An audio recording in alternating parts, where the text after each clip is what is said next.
Olá e sejam bem-vindos ao CoutoCast. Os Jogos Olímpicos de Inverno se realizarão no ano que vem. E como preparação para este grande evento, o CoutoCast inaugura hoje uma série de programas contando a história desses jogos e de suas modalidades. O CoutoCast começa agora!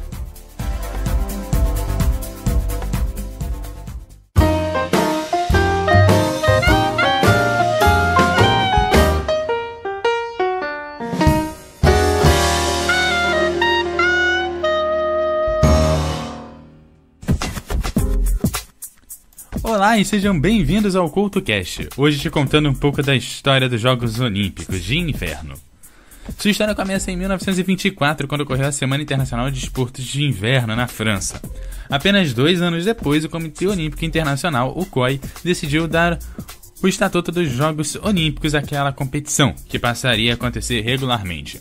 No princípio, os Jogos Olímpicos de Verão e de Inverno eram atribuídos ao mesmo país para serem realizados no mesmo ano. Foi assim até a 4ª edição na Alemanha, em 1936. Depois de 2 edições canceladas por causa da Segunda Guerra Mundial, os jogos passaram a ser realizados por países diferentes, mas continuaram a acontecer no mesmo ano. Em 1986, o COI decidiu intercalar os Jogos de Verão e os de Inverno, realizados sempre nos anos pares. Assim, os Jogos de Albertville de 1992 foram seguidos pelos Jogos de Lillehammer de 1994. Os países que mais sediaram os Jogos de Inverno foram os Estados Unidos, que sediaram jogos por 4 vezes. Em seguida vem a França, com 3 edições. No total, 10 países já receberam Jogos de Inverno. E em 2018 será a vez da Coreia do Sul e em 2022 teremos uma nova Olimpíada em Pequim, na China. O que significa que vamos ficar acordados na madrugada devido ao fuso horário. Então, hoje o CoutoCast começa a sua série sobre os esportes de inverno e para receber a série, vem aí Adriana Calcanhoto.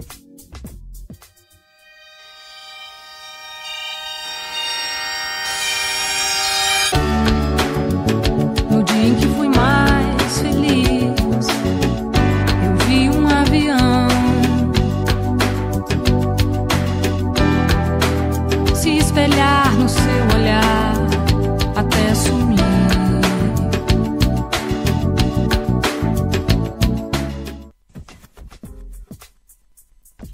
Os Jogos Olímpicos de Inverno começaram oficialmente em 1924, porém houveram outras tentativas antes, como foram os Jogos Nórdicos realizados na Suécia em 1901. Originalmente organizado pelo general Viktor Gustav Balck, os Jogos Nórdicos foram realizados novamente em 1903 e 1905 e em seguida a cada 4 anos. Ele esforçou-se para que os esportes de inverno, e especialmente a patinação artística, fossem incluídos no programa olímpico. Balck não teve sucesso até que os Jogos Olímpicos de Verão de 1908, em Londres, no Reino Unido, contaram com 4 provas de patinação artística, em que Ulrich Solvach, 10 vezes campeão mundial, e Mad Cyrus conquistaram os títulos individuais. A ideia acabou por não ser levada adiante, principalmente pela falta de instalações para competições de inverno, mas os organizadores continuaram a tentar planejar competições em âmbito mundial. Um exemplo foi a tentativa para os Jogos de Verão de 1916, onde houve até uma organização para que se houvesse uma semana de esportes de inverno, com a patinação de velocidade, a patinação artística, o hóquei no gelo e o esqui nórdico. Mas os Jogos Olímpicos de Verão de 1916 acabaram cancelados após a eclosão da Primeira Guerra Mundial. A primeira Olimpíada após a guerra foram os Jogos de 1920, na Bélgica. Exibiram a patinação artística e o hóquei no gelo. No congresso do COI, realizado no ano seguinte, foi decidido que o país anfitrião dos Jogos Olímpicos de Verão de 1924 teria que organizar também em separado uma Semana Internacional de Esportes de Inverno. Com os Jogos Olímpicos acontecendo em Paris, na França, Chamonix foi escolhida para sediar esta semana de eventos. Os jogos provaram ser um sucesso em que mais de 250 atletas de 16 nações competiram em 16 eventos. Atletas da Finlândia e da Noruega conquistaram 28 medalhas, mais do que o restante das nações participantes juntas. Em 1925, o COI decidiu criar em separado os Jogos Olímpicos de Inverno, E os Jogos de 1924 foram retroativamente designados como os primeiros Jogos Olímpicos de Inverno. Em 1928, os Jogos foram realizados na Suíça, e esta Olimpíada pode ser considerada uma das mais estranhas, climaticamente falando, tendo uma cerimônia de abertura realizada sobre uma forte nevasca, no restante um clima quente desfavorável ao vento foi a regra, fazendo inclusive que os 10.000 metros da patinação em velocidade fossem cancelados naquela ocasião. Saindo do clima ainda para os jogos propriamente ditos, podemos destacar a Noruega, que saiu com a maior medalhista, com 16 medalhas, sendo 6 de ouro, 4 de prata e 5 de bronze. E, falando em Noruega, é aquele país que tem uma atleta mais jovem a se tornar campeão da história olímpica. Sonja Henie fez história quando venceu a patinação artística com 15 anos de idade, marca que permanece até os dias de hoje. Os Jogos Olímpicos de Inverno seguintes foram os primeiros a ser realizados fora da Europa. 17 países e 252 atletas participaram. Estes foram menores que em 1928, já que a viagem para Lake Place, nos Estados Unidos, era longa e cara para a maioria dos concorrentes, e havia pouco dinheiro para o esporte no meio da Grande Depressão. Os atletas competiram em 14 eventos em 4 esportes. Os americanos levaram a melhor, conquistando 12 medalhas, e a Noruega, maior medalhista na edição anterior, levou 10 para casa. Destaque nessa ocasião para Sonja Henie, que defendeu seu título olímpico, e Ed Egan, que havia sido campeão olímpico do boxe em 1920, ganhou ouro no bobsled, vindo a se tornar o primeiro campeão e até agora o único atleta a ter ganho medalhas tanto nos Jogos Olímpicos de Verão quanto nos Jogos Olímpicos de Inverno. E novamente destaque para o tempo, pois praticamente não nevou nos 2 meses anteriores aos Jogos. Não havia neve até meados de janeiro para realizar todos os eventos. Em 1932, os Jogos foram sediados pela Alemanha e já contavam com 646 atletas, sendo 566 homens e 80 mulheres de 28 países diferentes. A Noruega voltou a liderar o quadro de medalhas com 15 medalhas no total, sendo 7 de ouro. Assim encerra-se a primeira fase de competições de inverno. Vamos viajar no tempo 12 anos para frente, para 1948. Enquanto isso, você curte o som de Red Hot Chili Peppers com Snow. Come to decide that the things that I tried were in my life just to get high on. When I sit alone, come get a little known, but I need more than myself this time. Step from the road to the sea to the sky, and I do believe that we rely on. When I lay it on, come get to play it on, all my life to sacrifice. Hey, oh, listen what I say.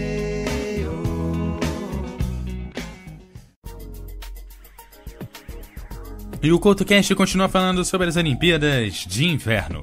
Nos anos de 1940 e 1944 não houveram Jogos de Inverno devido à Segunda Guerra Mundial. Porém, com o fim da guerra foi realizada uma nova edição em 1948. St. Moritz foi escolhida para sediar os primeiros Jogos pós-guerra em 1948.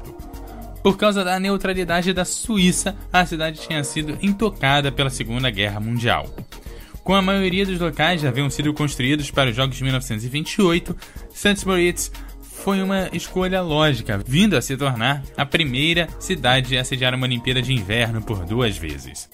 28 países competiram na Suíça, mas os atletas da Alemanha e do Japão não foram convidados. Os Jogos foram marcados pela controvérsia e roubo. 2 equipes de hóquei dos Estados Unidos tiveram sucesso. Ambas afirmam ser a legítima representante americana no hóquei olímpico. Com a bandeira olímpica apresentada nas Olimpíadas de Antuérpia foi roubada, foi feita uma substituição. Houve paridade sem precedentes nesses jogos, durante o qual 10 países conquistaram medalhas de ouro, mais do que quaisquer jogos até então. A cidade de Oslo, na Noruega, foi convidada para sediar os Jogos Olímpicos de 1952. A chama olímpica foi acesa na areia da casa do pioneiro esquiador Sondre Nordheim. Atletas noruegueses ganharam 17 medalhas e superaram todas as nações no total de medalhas. Eles eram liderados por James Hansen, que ganhou 3 medalhas de ouro em 4 provas na competição de patinação em velocidade. Shiharu Igaya ganhou a primeira medalha dos Jogos Olímpicos de Inverno para o Japão e para o continente asiático quando ficou em segundo lugar no slalom. Depois de não ser capaz de sediar os Jogos em 1944 por causa da guerra, Cortina d'Ampezzo foi escolhida para organizar os Jogos Olímpicos de Inverno de 1956. Na cerimônia de abertura, o último portador da tocha, Guido Caroli, entrou no estádio olímpico em patins de gelo. Como ele patinou ao redor da pista do estádio, pegou seu skate em um cabo e caiu, quase apagando a chama. Ele foi capaz de se recuperar e acender a pira. Estes foram os primeiros jogos de inverno a serem televisionados, embora os direitos de televisão não teriam sido vendidos até a década de 1960 nos Jogos Olímpicos de Roma. Os jogos da cortina foram usados como um experimento na viabilidade de transmissão televisiva de eventos de desporto em uma escala tão grande. A União Soviética fez sua estreia nas Olimpíadas de Inverno. A equipe soviética teve impacto imediato, ganhando mais medalhas do que qualquer outra nação nessa oportunidade, conquistando 16 medalhas, sendo 7 de ouro, 3 de prata e 6 de bronze. A Noruega, que sempre ficou entre as duas primeiras medalhistas, em 1956 ficou fora da lista das maiores medalhistas. Para os Jogos Olímpicos de 1960, o COI elegeu Swan Valley, nos Estados Unidos. Uma vez que a aldeia era subdesenvolvida, houve uma corrida para construir estradas, hotéis, restaurantes e pontes, bem como arena de gelo, pista de patinação de velocidade, teleféricos e um monte de saltos de esquis. As cerimônias de abertura e encerramento foram produzidas por Walt Disney. Esses Jogos Olímpicos tiveram um número notável de inovações. Foi a primeira Olimpíada a ter a vila dedicada aos atletas. Foi também a primeira a utilizar um computador, cortesia da IBM, para tabular os resultados, e as primeiras Olimpíadas a incorporar os eventos de patinagem de velocidade feminina. Os eventos do bobsled estiveram ausentes pela primeira e única vez porque o Comitê Olímpico Organizador achou muito caro construir uma pista de bobsled. A União Soviética foi líder do quadro de medalhas com 7 medalhas de ouro e 21 no total. E agora você curte o som de Collective Soul.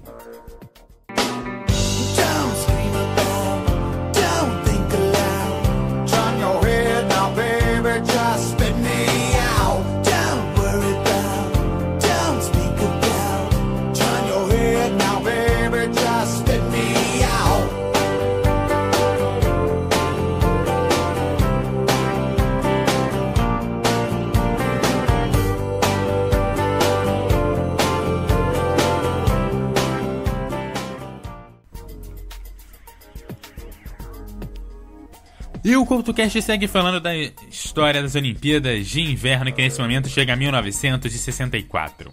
A cidade austríaca de Innsbruck foi sede em 1964. E, embora fosse uma tradicional instância de jogos de inverno, o tempo quente causou uma falta de neve durante os jogos, e o exército austríaco foi solicitado para o transporte de neve e gelo para os locais de competição.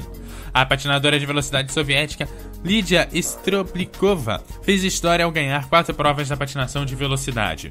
Sua carreira, com um total de 6 medalhas de ouro, estabeleceu um novo recorde de medalhas para um atleta em Jogos Olímpicos de Inverno. A União Soviética novamente foi líder com 25 medalhas, sendo 11 de ouro, seguido pela Áustria com 4 de ouro e 12 no total. E em terceiro temos a Noruega, que havia sumido do quadro de medalhas na edição anterior, conquistando 15 medalhas, sendo 3 de ouro. A Olimpíada de Inverno de 1968, realizada na França, foi a primeira Olimpíada de Inverno a ser transmitida em cores. Havia 37 países e 1.158 atletas competindo em 35 eventos. O francês Jean-Claude Killier se tornou o segundo a vencer todos os rivais nas provas de esqui alpino. Os eventos da televisão começaram a aparecer exatamente nesses jogos. A comissão organizadora vendeu os direitos de televisão por $2 milhões, um aumento significativo sobre o preço de transmissão dos jogos anteriores, que totalizaram $936 mil. Sedes foram distribuídas por grandes distâncias, tendo a necessidade de criar 3 vilas dos atletas nesses jogos. Os organizadores alegaram a necessidade para comandar os avanços tecnológicos. Críticos contestaram, alegando que o esquema era necessário para proporcionar melhores possibilidades para as transmissões de televisão em detrimento dos atletas.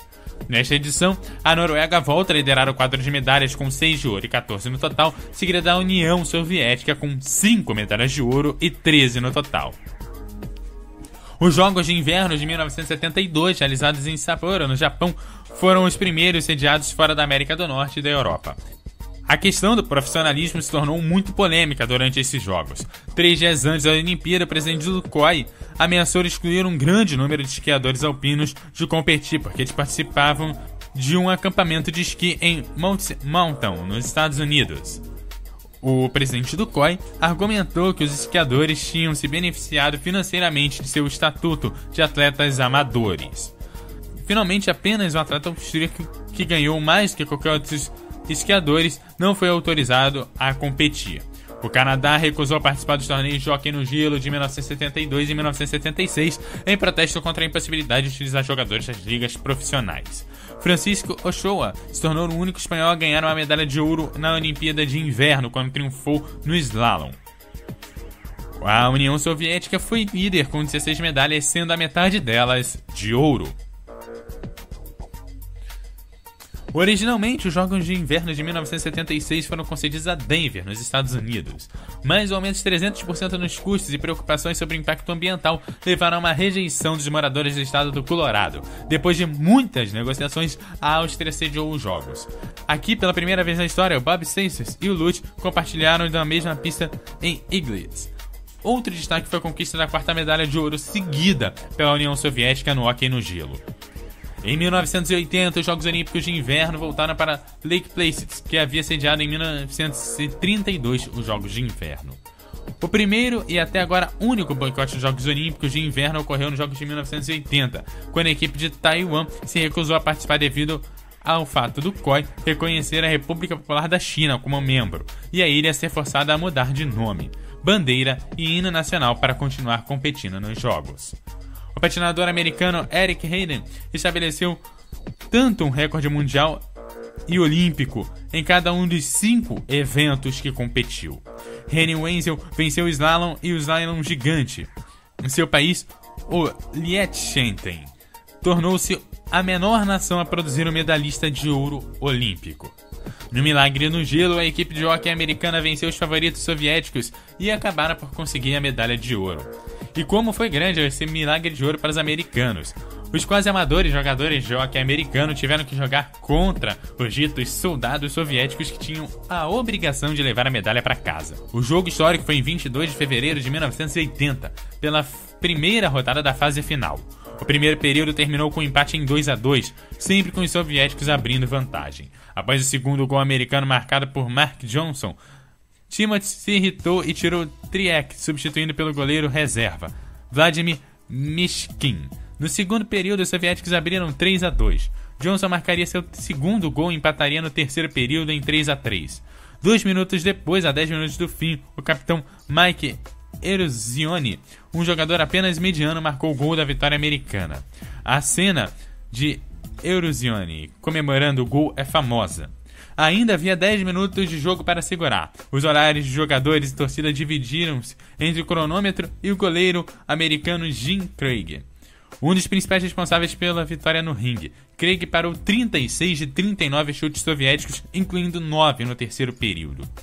Os defensores também foram fundamentais bloqueando chutes, e ao soar da sirene, o narrador da partida definiu o momento, pergunta e uma resposta. Você acredita em milagres? Sim! E assim a União Soviética acabou perdendo para os Estados Unidos. Afinal, para os americanos era o que importava. Mas o ouro só veio com a vitória sobre a Finlândia na última rodada por 4-2, após começar o terceiro período, perdendo por 2-1.